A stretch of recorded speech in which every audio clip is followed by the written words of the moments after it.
Hello and welcome everyone. My name is Nidhi Malik and I'm joined by Tamara Bauman, housing advocate based out of Seattle, Washington. Welcome, Tamara. Oh, thank you so much. Thank you for having me. Tamara, can you tell us a little bit about how you're using the Wellbeing Blueprint to advance housing justice?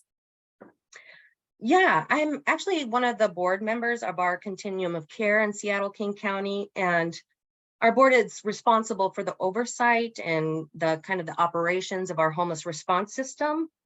And one thing that's important to note about our board is that we have been nationally recognized as one of the most diverse, but most focused on lived experience because so many of us have lived experience of homelessness.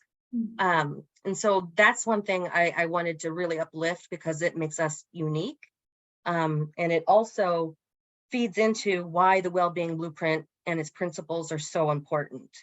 In what we're doing here in King County is embedding the Wellbeing framework and the blueprint principles into our policy and reprocurement strategies. And we're centering folks with lived experience in the development, implementation, and evaluation of programs that are contracted with KCR, King County Regional Homelessness Authority, which is the lead entity for our Continuum of Care. And in this way, we're kind of doing a paradigm shift in our homeless response system because it moves us away from pathologizing or blaming folks for their experiences of homelessness and pushes us to think differently about how we do the work of systems change. And in this way, we are breaking with the status quo of deficiency and scarcity mindsets to one of well-being and abundance in shaping the future of our country. And what changes are you already seeing from your work within the Continuum of Care? And what changes are you hoping to see this year and beyond? Well, I'm really excited because our region has already widely accepted and embraced the Wellbeing Blueprint in advancing our systems change efforts. Just yesterday, actually, we had KCRHA's Director of Equity and Justice present to our board regarding her analysis of the intersection between well-being and anti-racist organizing.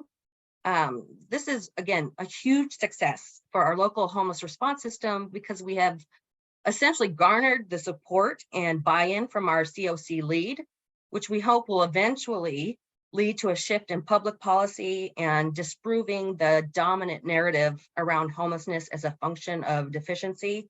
And we are incorporating well-being as a design principle in our work to ensure our collective impact is transformational and rooted in justice and liberation for all. Wow, that is so critical and such amazing work that you guys are doing.